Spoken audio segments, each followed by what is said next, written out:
BA भाग प्रथम संस्कृत विषय के लघु सिद्धांत कौमुदी में हम पिछली कक्षा में व्याकरण शास्त्र और संस्कृत के विषय में पढ़ रहे थे। पाणिनि का सामान्य परिचय चल रहा था, जिसका काल हम पिछली कक्षा में पढ़े। उसी के साथ त्रिकांड शेष कोश में पाणिनि के 6 नामों का उल्लेख किया गया है। पाणिनि, पणिन, दाक्षीपुत्र, सालंकी, सालातुरीय, आहिक, पणिन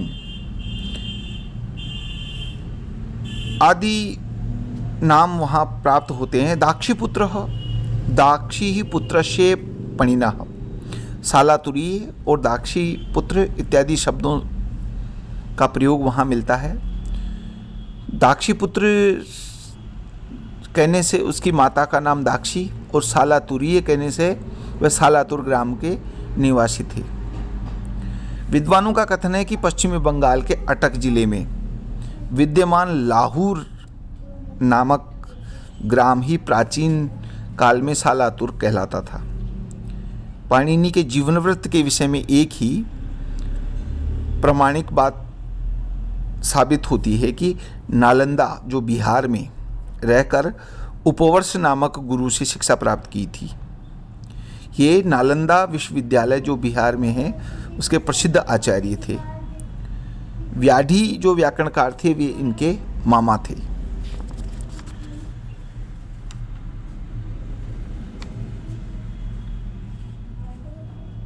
इसके बाद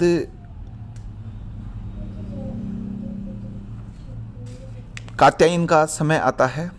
कात्यायन 500 ईसा पूर्व से 300 ईसा पूर्व के मध्य हुए। इनके विषय में भी कालक्रम को लेकर के विद्वानों में वैमनते हैं। युधिष्ठिर मीमांसक का मत ईसा पूर्व 2700 है। ये दूसरे मुनि के रूप में सबसे ज़्यादा व्याकरणकार के रूप में प्रसिद्ध हुए। कात्यायन ने वार्तिक ग्रंथ लिखा, क्योंकि पाणिनि की व्याकरण में बहुत जगह कुछ कमी रह गई थी। उन कमियों की पूर्ति करने के लिए इन्होंने जगह जगह वार्तिकों की रचना की और उसको व्याकरण को 4 चांद लगाया। इसके अलावा तीसरे मुनि के रूप में हम पतंजलि को ले सकते हैं। पतंजलि ने महाभाष्य की रचना की और महाभाष्य अपने आप में एक बहुत ही गूढ़ और व्याकरण का बहुत ही आधार स्तंभ ग्रंथ है। पतंजलि को 200 ईसा पूर्व से प्रथम शताब्दी तक मानते हैं। त्रिमुनि में पतंजलि को तीसरे मुनि के रूप में माना है। सर्वाधिक प्रमाणिक वैयाकरणी माने जाते हैं। यथोत्तरम मुनिना प्रमाणम। डॉक्टर वाल्तेयर ने इनका समय 150 ईसा पूर्व माना है। पतंजलि को शेषनाग का अवतार मानते हैं। पतंजलि मगध साम्राज्य के महामंत्री भी रहे हैं, अतः वे पाटलिपुत्र पटना के निवासी थे। यही प्रमाणों से सिद्ध होता है कि वे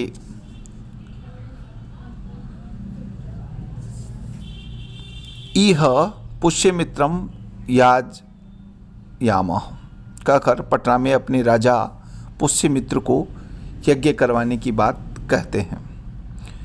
महाभाष्य में इनके 2 नाम मिलते हैं,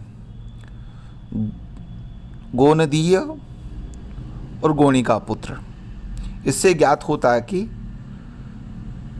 गोनर्द के ये निवासी थे तथा इनकी माता का नाम गोणिका थी।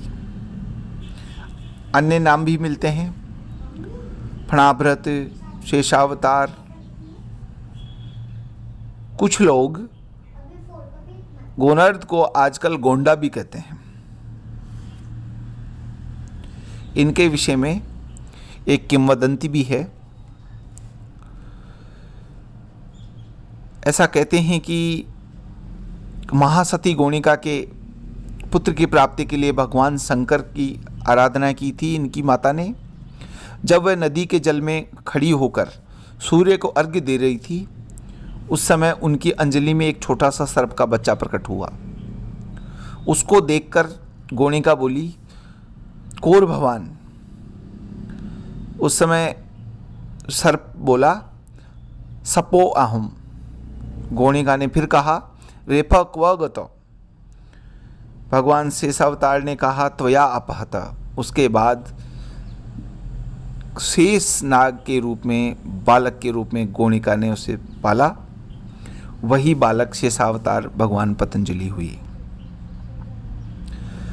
महर्षि पतंजलि वचन और शरीर के दोषों का निवारण करने के लिए 3 ग्रंथों की रचना की: पातंजलि योग सूत्र, महाभाष्य और चरक संहिता।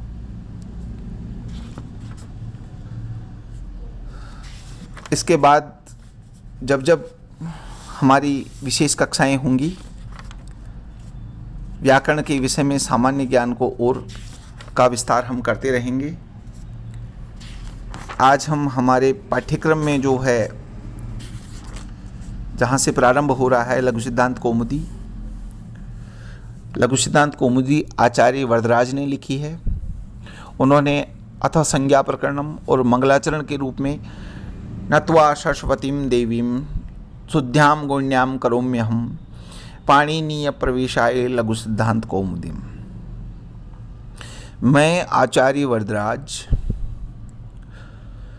शुद्ध्यां गौण्यां, शुद्ध गुणों वाली, सरस्वतीं देवीं नत्वा, शुद्ध गुणों वाली सरस्वती देवी को नमस्कार करके, पाणिनीय प्रवेशाय, पाणिनि के अष्टाध्यायी में प्रवेश करने के लिए लघु सिद्धांत कौमुदीम करोम्यहम्, लघु सिद्धांत कौमुदी की रचना करता हूँ।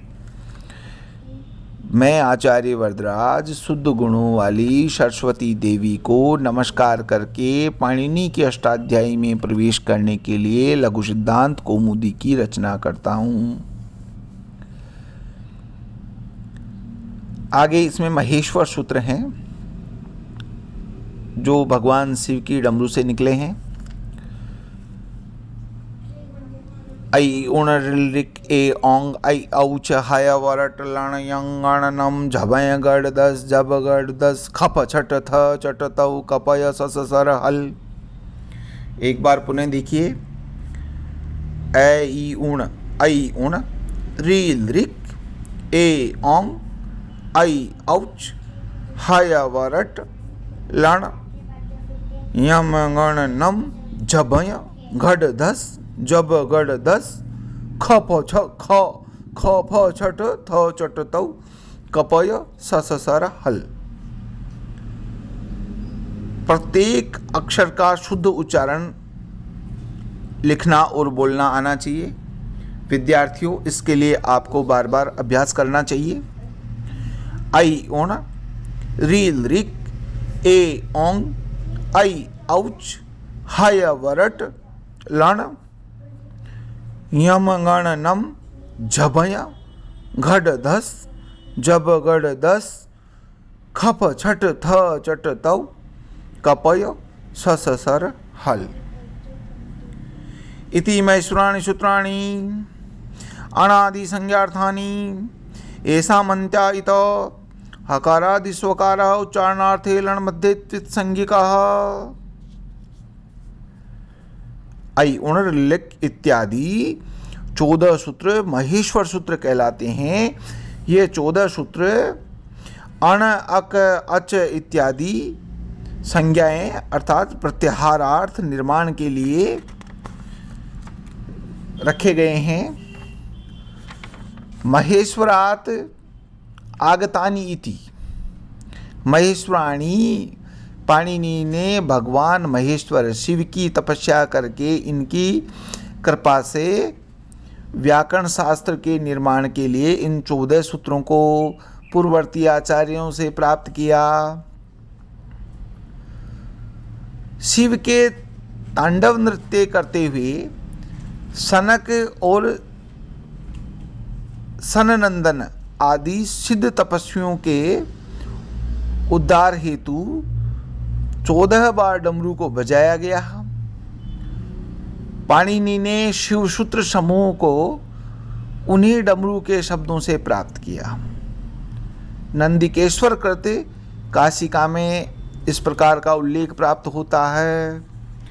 नृतावसाने नटराज राजो नन्नाद ढक्का नव पंचवरम उद्ध तुर्काम सनकादि सिद्धा नेते द्विमर्षे शिवसूत्रम जालम।